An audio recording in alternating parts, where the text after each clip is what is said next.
eu vim aqui então finalmente gravar o vídeo sobre Uma Vida Pequena.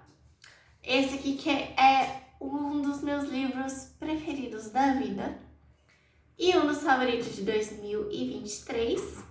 Eu li esse daqui, né, e o da Carla Madeira, então não consigo falar qual é o melhor, porque eu gosto muito dos dois. Mas então vim aqui falar dele nesse vídeo exclusivo, porque esse livro merece um vídeo só para ele.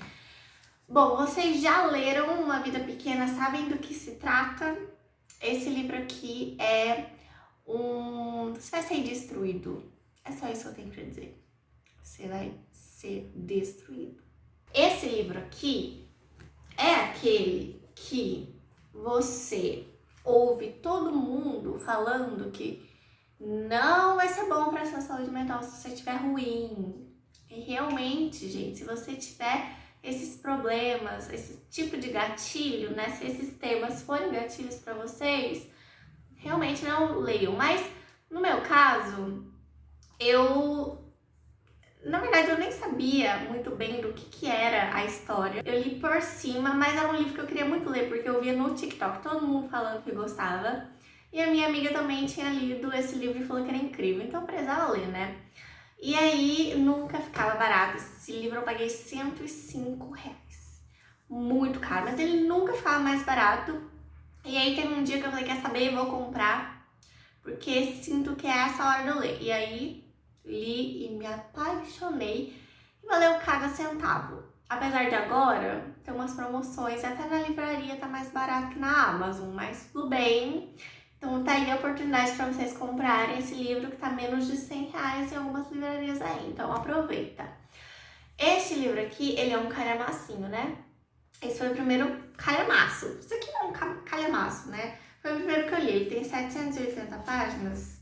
781, E olha, ele é meio diagramado esquisito, que vocês estão vendo, que, tipo assim, começa bem aqui no topo. E eu não gostei disso muito, não, mas tudo bem. Olha, tem até aqui essa página, tem umas anotações, e como vocês podem ver, eu gostei muito, né, desse livro. Fiz um esquema de cores, nunca tinha feito isso também. Cada cor é para uma pessoa ou uma coisa, né? Um tópico, um assunto. Bom, esse livro então, eu amei. Eu li ele em menos de um mês. Eu pretendia ler ele em tipo 2 meses, porque ele custou caro, né? Então eu queria assim que valesse, que eu lesse por um tempo assim, né? Pra eu valeu o dinheiro. Mas não deu, eu li em menos de um mês, 3 semanas. E fiz também histórico de leitura no Scooby, tá? Se você quiser ver, vai lá me seguir, tem o link aqui embaixo. Outra coisa também importante, esse livro é grosso, né? Mas olha como eu nem precisei quebrar a lombada. A lombada está intacta, tá? E ele abre, ó, super molengo, tá vendo? Esse livro, é tipo de livro aqui é o que eu amo. Nossa, eu amei tudo nesse livro. Mas enfim, vamos falar um pouco da história. Esse aqui da capa, eu acho que é o Jude, pelo sofrimento, né? Então a gente já vê aqui na capa, gente, eu nem falei o nome da autora, é a Hanya Yanagihara. Bom, aí temos aqui na capa, né? Um homem sofrendo, triste. E é basicamente isso que é o livro, sobre este homem triste, tá? Mas, bom, o livro vai começando lá, falando sobre como que esses 4 amigos, né? Então temos o Jude, o Willem, o Malcolm e o JD. Eles são desses 4 amigos que se conheceram na faculdade. E o livro começa quando eles estão ali na juventude, né? Eles ainda estão jovens. E conforme for passando o livro, a gente vai conhecendo, a história vai se aprofundando, né? Na vida do passado de cada personagem. Porém, o que a gente mais conhece é o Jude, né? Por isso que ele é, pra mim, o personagem principal desse livro. E aí, eu gostei muito dessa maneira que a autora escreveu o livro, porque vão acontecendo cenas, só que daí, no outro capítulo, a gente vai conhecer a história de vida do outro personagem, e aí, esse momento, esse acontecimento, a gente consegue ver pela perspectiva da outra pessoa que participou desse acontecimento. Então, vai voltando, sabe? Você vai conseguindo perceber como que cada pessoa estava se sentindo, qual é o ponto de vista de cada personagem no mesmo acontecimento. E eu achei isso muito bom. Então, esses 4 amigos se conheceram na faculdade, e aí o livro vai até quando eles ficam um pouco mais velhos, né? E conforme vai passando o livro, várias coisas vão acontecendo, mas esse personagem aqui era o mais sofrido, é o mais prejudicado. E quando você vai lendo, parece assim, não tem como piorar. Mas piora. E piora de uma maneira muito ruim, assim. E eu amei esse livro porque quando as cenas aconteciam, quando a autora estava descrevendo, ela coloca muito detalhe. Muito detalhe.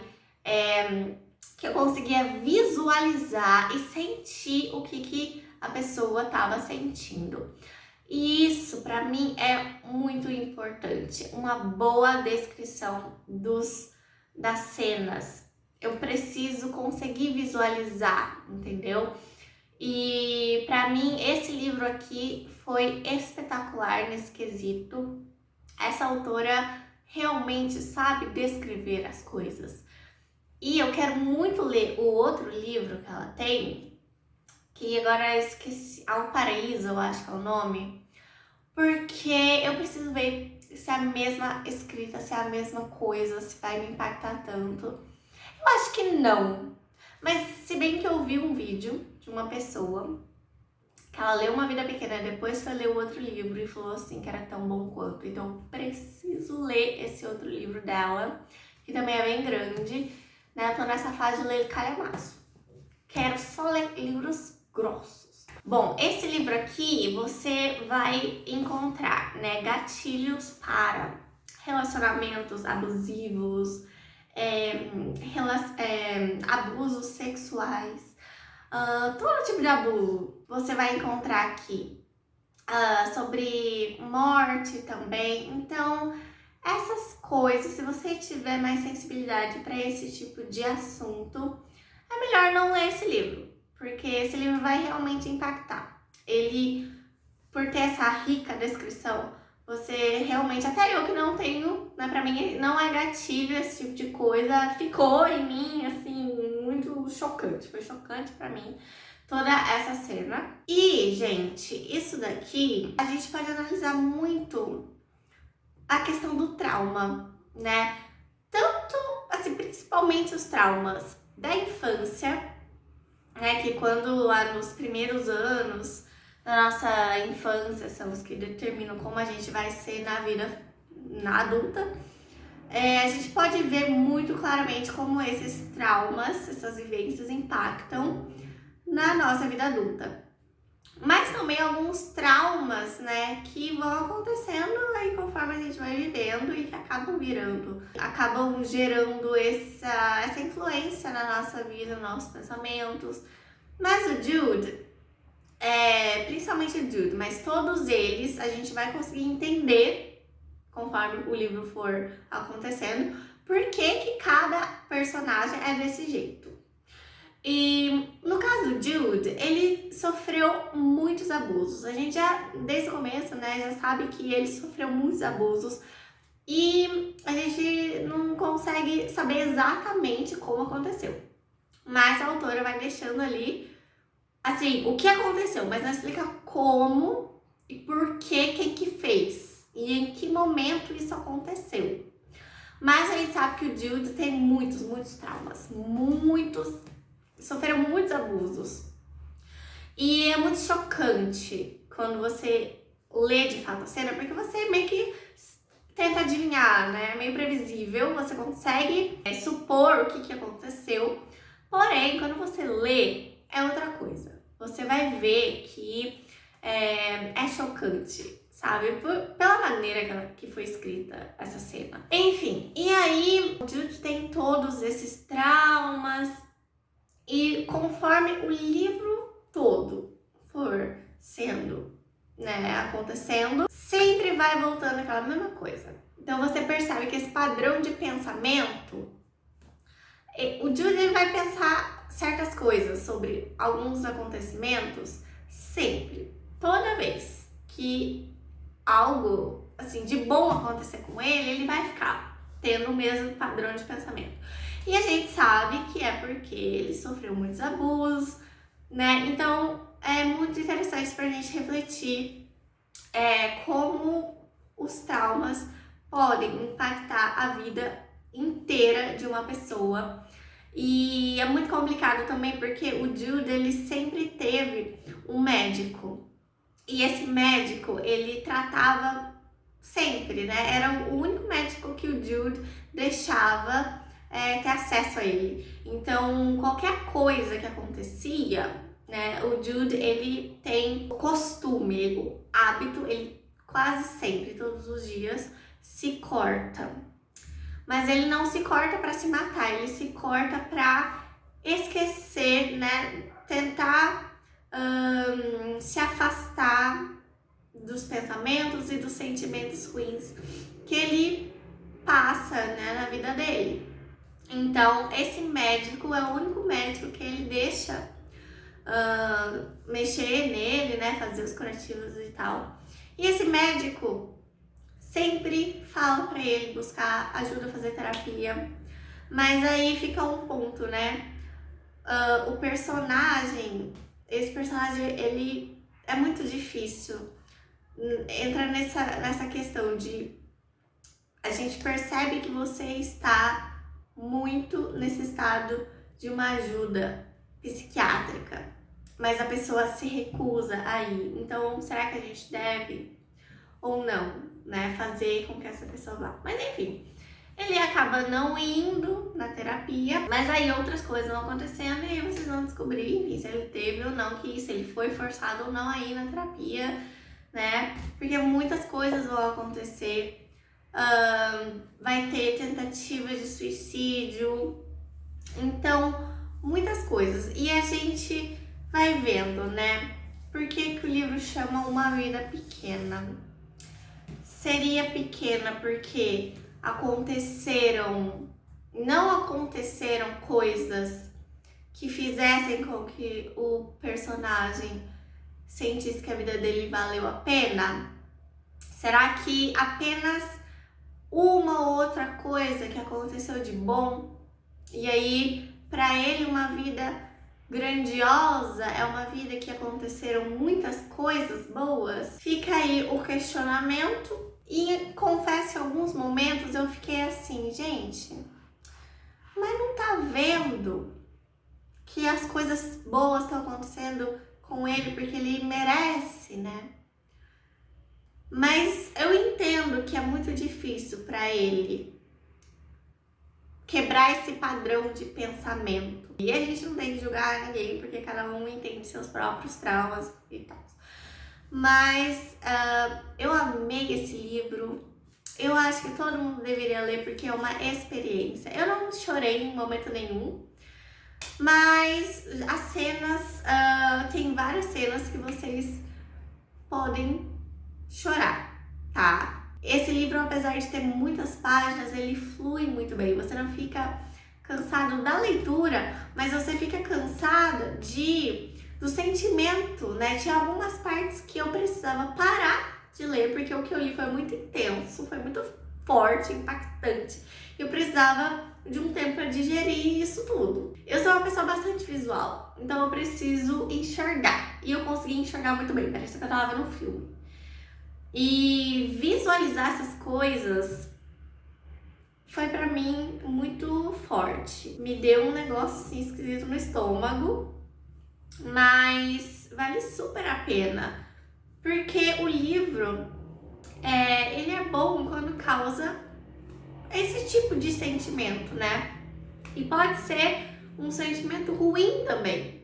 Não ruim de que o livro é ruim, mas esse sentimento de angústia, né? De tristeza, de compaixão, empatia pelo outro. Esses livros são bons. Os livros bons são esses que causam esse tipo de sentimento na gente. E todos esses personagens vocês vão ver que vocês vão gostar. Eu amei todos os personagens.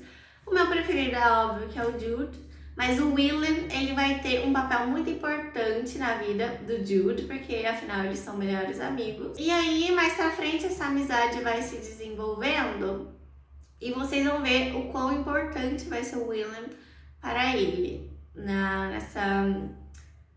nesse processo de tentar se recuperar. Bom, o livro é dividido em 7 partes, ok? Tomem cuidado com a parte 4, que é o axioma da igualdade. Gente, essa parte foi a parte mais chocante pra mim. A que mais eu fiquei impactada e com raiva, com muito ódio, porque vai surgir um personagem que vai gerar um ódio em vocês. E eu fiquei com tanta raiva que, tipo assim, eu escrevia: estou com raiva, que ódio dessa pessoa. E esse livro aqui não é aquele livro que a gente fica criando teorias mirabolantes. A gente cria, sim, teorias, né, do que pode ter acontecido com o Jude. Eu mesma escrevi, tentava pegar lá uns negócios nas entrelinhas, mas, enfim, porque a gente sabe, a autora vai mencionando várias vezes que houve um acontecimento com o carro. E que carro é esse? De quem que era o carro? O que aconteceu? Foi um acidente? Alguém atropelou ele? Sei lá, o que aconteceu com esse carro que foi tão impactante na vida do Jude? Então, eu fiquei criando várias teorias. Também fiquei criando teorias sobre um outro personagem, que é quando ele morava num negócio lá de padres e tal. E aí ele tinha lá um irmão tipo, sabe? Não irmão de verdade, irmão, o nome que se dá lá no negócio da igreja. Enfim, um irmão lá. Um irmão que eu não esqueci o nome agora porque eu tenho esse problema, né? Mas enfim, irmão Luke. Aí a gente vai percebendo que tem alguma coisa errada com esse irmão Luke. E aí também fiquei pensando várias teorias e na parte que a gente descobre o que aconteceu é chocante, realmente chocante e tal. Enfim, várias partes, várias cenas ficaram marcadas na minha memória enquanto eu li o livro. Mas assim, gente, leiam este livro e me contem depois o que vocês acharam, porque vale muito a pena. Essa autora, com certeza, eu vou querer ler o outro livro que ela tem. E olha, uma coisa interessante que eu acho que eu nem prestaria atenção, mas que eu vi no vídeo da Tati Feltrin, que ela falou quando ela fez o review desse livro, que aqui na parte, né, de trás, que fica informações sobre o autor do livro, aqui só tá assim: Hania Nagihara é autora de The People in the Trees. Ela mora na cidade de Nova York, ou seja, é só isso que importa dela. O que importa é o livro. E aí a gente também tem algumas coisas, né, fatos sobre essa autora, que ela acredita que terapia não funciona. E talvez ela tenha colocado essas crenças, né, no personagem Jude, porque ele nunca vai na terapia, sempre se recusa a ir na terapia. Tem outra coisa também sobre essa autora, é que ela não lê não lê nada que estão falando dos livros dela, e eu acho isso ótimo, sabia? Eu achei bom, porque, primeiro, se eu fosse escritora, eu não ia querer que ninguém soubesse quem eu sou. Eu ia ser igual a Helena Ferrante, ninguém ia saber que sou eu que estou escrevendo aquele livro. Consequentemente, eu acho que eu também não leria, não, o que as outras pessoas estão falando. Não sei, talvez. Eu ainda tenho dúvidas sobre isso. Bom, gente, mas é isso então. Espero que vocês tenham gostado. Se vocês leram já o livro, me conta o que vocês acharam. Se vocês ainda não leram, fala aí se deu vontade de ler, né? Se vocês querem ler esse livro. E eu fico por aqui. Me siga nas redes sociais, no TikTok, que eu estou postando muitos vídeos lá. Até mais. Tchau!